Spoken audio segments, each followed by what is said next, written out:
Welcome to another episode of Entrepreneurs in Fuego. We're documenting the journey of amazing entrepreneurs. And I tell you what, I gotta say this because you come recommended by a dear friend of ours, dear friend of the show, Gus Velez. And with us, we have David Hooser with Franklin Learning Centers. Yes. How you doing, man? Thank you. Very nice You to doing be all here. right? Doing great. Tell us a little bit Life more is about good. Yeah, that's good. What is it that Franklin Learning Centers do? Well, Franklin Learning Centers incorporates multiple online education programs into one marketed program. But we're a regionally accredited school. So we offer middle school, high school programs online, 100%, all over the country and actually all over the world, 55 other countries outside the U.S. Are these specific classes or what kind of learning? We have students that are taking simple, one class at a time to get credit and send back to their school so they, can accomplish their goal there. Or sometimes they enroll full-time with us and they finish out and graduate through our schools. How did you come up with this? Well, we started bringing curriculum online back in in the days where no one heard of online school. Yeah, what is online school? Yeah, we started bringing GED preparation for GED testing, sure.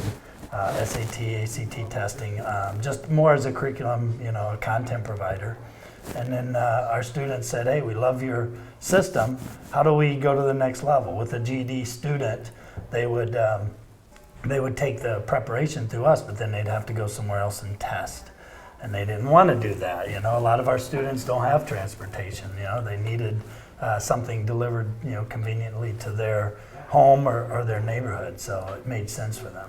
This is what's cool about what you do, because you had the foresight way back to say, wait a minute, there's this internet thing happening here, and right. Maybe we can offer some of these classes through the internet for the people who can't physically come in here. That's right.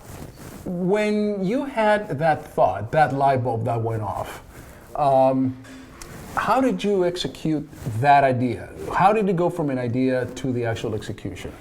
Well, to be honest with you, I'm what I call a serial entrepreneur. My first entrepreneurial business, I left an executive spot at Motorola in '96 to start a web-based business in 1996. People have barely heard of the internet. What was the internet back then? Exactly. So only Al Gore knew what it was. Al Gore is the founder, so I owe you, Al Gore. Thank you very much.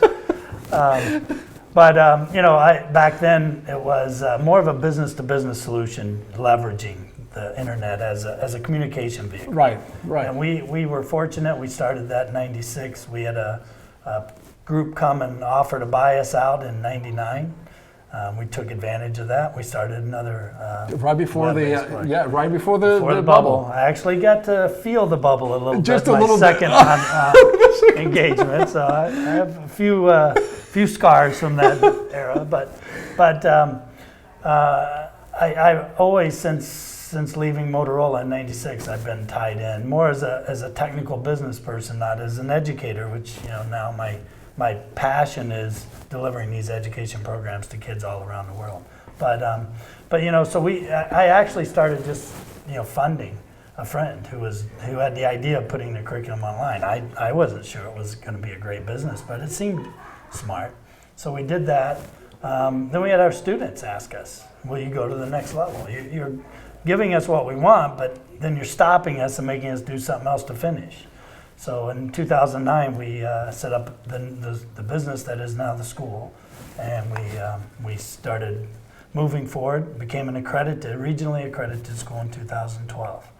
We're still private. We've never taken a single federal or state dollar to fund our projects. So their students pay. We're tuition based, but they love the flexibility we have, and that's the key to us, I think. Do you have some metrics so far as the success rate that your students have? The students that take a class, how many do they finish? How many? It's interesting. Let me talk to you about that, because we do have metrics. So we just did a review with our curriculum provider, and our school, small private school, global, but Yep. Our students are performing, and they provide their curriculum to 2,300 buildings. They say almost 3 million students around the U.S. Our students are performing in the upper levels of their metrics. So, in my school, my students have to meet pretty tough standards to graduate. It's a 70, below a 70 is a failure.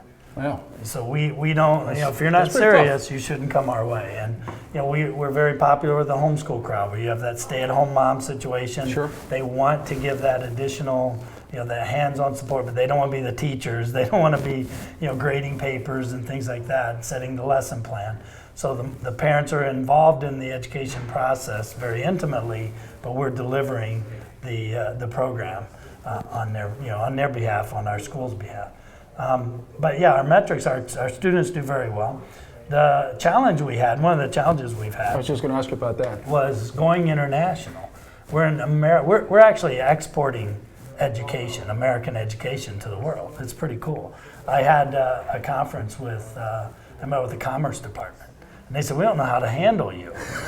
We usually have education groups over here and import-export businesses over here, but you're exporting American kind of education. a hybrid. Yeah. You are. Yeah, so, yeah. But the challenge we had overseas was we had all these students saying, oh yeah, I want to go and do an American path to my education and then go to an American university. And so we get them started and they go, oh, we don't understand enough of this. We're not benefiting because they understand English well enough. So we had to stop for a little bit, do a quick pause, and say, we have to make sure our students, from a language standpoint, are going to benefit from the curriculum, which is is an English curriculum. It's an American program, so we're regionally accredited in the U.S. So we had to go back, kind of rethink. Instead of we want to put you right in our program, as well, we need to prepare you. And so that was one of the learning models we had to go through. Is got to make sure that anyone coming into our program will benefit. What's the point of them engaging? And absolutely, and with this, I'm just thinking to myself, are you looking for strategic partnerships, say, with an online platform that teaches English, with an online platform that may, like the Khan Academy, for instance, that they already figured it out and kind of would help into your business? Are you looking for those strategic partnerships? We look for strategic partners in a lot of ways. We have an incredible curriculum provider for English language learning, as well as our middle school and high school curriculum. So, but we look for partners that's actually how your friend, Mr. Gus Velez, and I met. Gus was running the admissions department for a university program. Sure. And they have nonstop, 10, 12, 15% of their individuals that approach them are not qualified to go to the university. They don't have their high school credential. So Gus started looking around saying, I need a solution. A lot of these are single parents. They're working 1, 2, 3 jobs, but they dropped out of school. They didn't have a solution right there that they could really help. And then, of course, I'm an online program. So for the many universities that are now online, I'm getting them ready, getting them qualified from a credential standpoint, but also from a process standpoint. They're used to the online learning experience when they leave my school to enter theirs. So we're looking at partners all the time now from a community college, university, vocational tech school standpoint that are saying, hey, we need your help to get these interested. These people really want to change their lives, but they're not able to get the government funding they need to come to my program. So we work strategically with them. Why the aversion from getting government grants or some funding? Well, because I have flexibility that charter schools and public schools don't have. First of all, I'll tell you, as a rule, the homeschool community is a homeschool community for a reason. They don't want their kids in a public school system. They don't. I mean, there are a lot of people in our country that just say, hey, the government is not the answer to every problem. Right. And as a matter of fact, in education, they're kind of screwing some things up pretty good. Totally. So we've always stayed with the private school, the private model, because it gives us that flexibility. I can now teach in ways that charter schools can't. They have to follow this specific path, this specific time frame. I have students that need to learn in a repetition manner. I have students that are so fast that they pick it up and they move fast. I need to be able to allow that, that unique learner to learn sure. the way they need to learn. And most of the charter schools can't by definition of their charter. Do you see yourself as the rector of the school? The virtual rector? Wouldn't that be great? Yeah, that's funny. I think because that's who you are, man. That's who I am. Right. All these virtual students out there in the world, they don't go to your office when they misbehave. They go to their mom, probably. Their parents are watching. Parents, right? Yeah, the parents right. are watching. But you're the virtual rector because you're the man that is, managing all these things, man.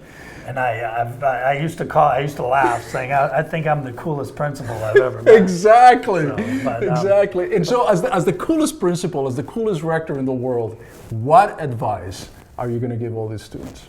What's the best advice you're ever going to give? Well, the most important thing is that they stay focused on on their academic future, because I have a daughter who's incredibly talented. She got a voice of an angel, but there's so many other girls that have voices of an angel. I was in the airport and there was a basketball team, and these boys looked incredible, but how many of them are going to be professional athletes? Do what you're loving and don't give up on that. But don't walk away from your academic future. You've got to have it. I watch so many of my students, they come back to me in their 20s and their 30s saying, I wish I knew then what I know now. So don't give up on those teen years. Stay engaged. Don't give up. There are alternative solutions. If your physical school isn't working, talk to someone like me, because we have a way that can probably work to meet your needs. Your website? We're at franklinlearningcenters.com. and franklinvirtualschools.com. That's so awesome, man. We're all about education, man. We always enjoy educators that come into the program, because that's where we get excited. Because I went to school. I wish I'd known you back in 1978, man. Because I wish I'd had that. And so I came to. That would have been a big laptop you were carrying around back then. Like a K Pro, right? That's right. That's what I had. Your living room is your laptop, right?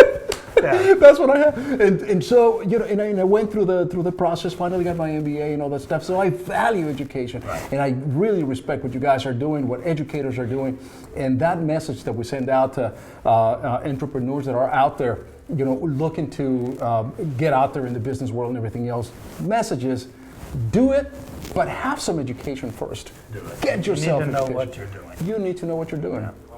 That I respect, man. Thank you. Much respect, and I appreciate you coming into the program, man. Anything that we can do, just let us know. I certainly will. Thank you. And with that, we're out.